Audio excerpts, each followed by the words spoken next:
Have you ever noticed how some people show up 15 minutes early to everything, like their life depends on it, while others stroll in 20 minutes late without breaking a sweat? One person is anxiously checking their watch in an empty waiting room. The other, still choosing an outfit while everyone else is already seated. Same meeting, same time zone, completely different realities. But here's the question. What's really going on beneath the surface? Why do some people treat punctuality like a moral obligation, while others seem to exist in a completely different relationship with time itself? Stick with me until the end, because what you'll discover might even explain why you approach not just time, but control, relationships, and your entire life the way you do. For some, the story is simple but painful. They learned early. Imagine this. You're 8 years old, waiting for a parent who promised to pick you up at 3 p.m. It's 3:45, then 3:15. You're the last kid at school. The teachers keep glancing at you with that look, pity mixed with concern. Your stomach is tight. Your chest feels heavy. And in that moment, your brain makes a promise. I will never make anyone feel this way. This is what psychologists call hypervigilance around time, a protective adaptation born from emotional wounding. People who are always early aren't just organized, they're often operating from a place of deep-seated anxiety about being the source of someone else's disappointment or abandonment. Their punctuality isn't about respect for others' time, it's about managing their own terror of being that person who causes pain. Every time they arrive 20 minutes early, they're not early, they're safe. On the flip side, those who are always late might be carrying a different wound entirely. Maybe they grew up in chaos where time didn't matter because survival did. Maybe punctuality was weaponized against them, used as proof they were never good enough. So now being late is a form of resistance, an unconscious rebellion against a standard that once made them feel small. For both groups, it's not about time at all. It's about protection. Then there's another group, and their relationship with time is shaped by something entirely different.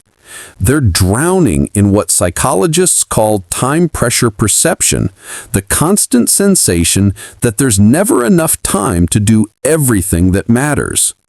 Picture this person.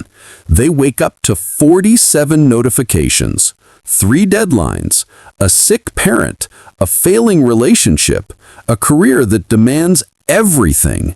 And somewhere in that chaos, they're supposed to remember that they need to leave the house at 2:37 p.m. to arrive exactly at 3 p.m. Their brain isn't wired wrong, it's just overloaded. These are the people experiencing decision fatigue, a state where the sheer volume of choices and responsibilities depletes their mental resources. By the time they need to calculate traffic, find their keys, and remember if they fed the dog, their executive function is tapped out. So they're late, not because they don't care, but because their cognitive bandwidth has been stretched beyond capacity. Meanwhile, the always early person in this scenario might be operating from the opposite circumstance. They've structured their entire life around reducing decision fatigue. Their clothes are laid out. Their bag is packed the night before. They've eliminated variables because in a chaotic world, controlling time is the one thing that makes them feel like they have their life together. Both are responding to modern overwhelm. They've just chosen different survival strategies. And finally, there's a third group, the ones who've actually thought this through. These are the people who've done the internal work. They've examined their relationship with time and made a conscious choice about what it represents. Studies in self-determination theory show that people who have developed authentic autonomy around their values show up to things that align with those values, and they're flexible about things that don't. They're not slaves to arbitrary social rules. They're not performing punctuality to prove something. The person who's always early in this group, they've decided that their word matters, that if they say they'll be somewhere at 3 p.m., then showing up at 3 p.m. is an extension of their integrity. Not because anyone's watching, not because they're afraid, but because it reflects who they've chosen to be. It's quiet strength. And the person who's chronically late in this group, they've often made a different calculation about value. Maybe they've realized that the last 10 minutes with their child before daycare matters more than arriving exactly on time to a meeting that could have been an email. Maybe they've rejected the cultural obsession with productivity and efficiency as a measure of worth. They're not disorganized, they're prioritizing differently. Psychology researchers call this value-congruent behavior, when your actions align with your deepest beliefs rather than external pressure. These people have made peace with the social consequences of their choices because they've decided their inner compass matters more than fitting in. That's not immaturity. That's radical self-knowledge. And here's the most interesting part. This pattern extends far beyond how you show up to meetings. If you're always early, you probably also over-prepare for conversations. You read the email 3 times before sending it. You apologize preemptively. You've built an entire identity around being reliable, responsible, the person others can count on, even when it exhausts you. If you're always late, you probably also resist rigid structures in other areas. You might struggle with routines. You probably hate being told what to do. You've built an identity around spontaneity, flexibility, living in the moment, even when it costs you opportunities. Does that mean the early person never feels resentful about carrying everyone else's expectations? Of course not. They're human. They feel it deeply. Does that mean the late person never feels shame or frustration about missing out? Absolutely not. The guilt can be crushing. But here's the reframe.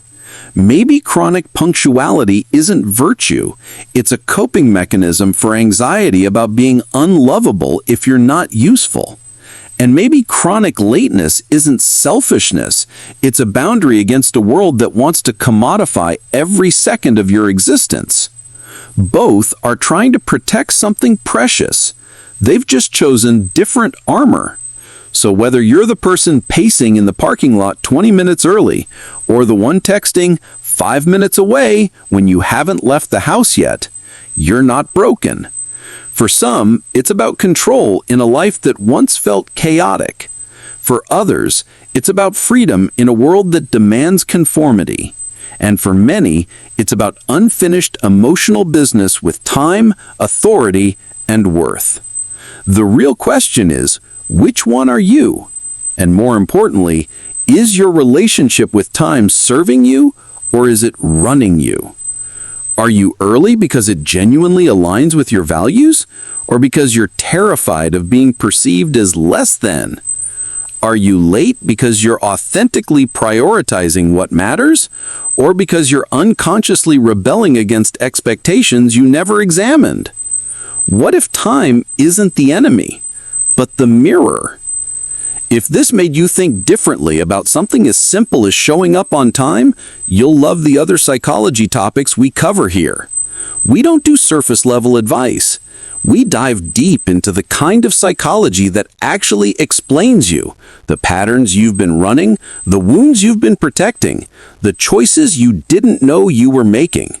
Hit subscribe so you don't miss the next video where we break down another behavior you thought was random, but is actually revealing everything about how you see yourself and the world.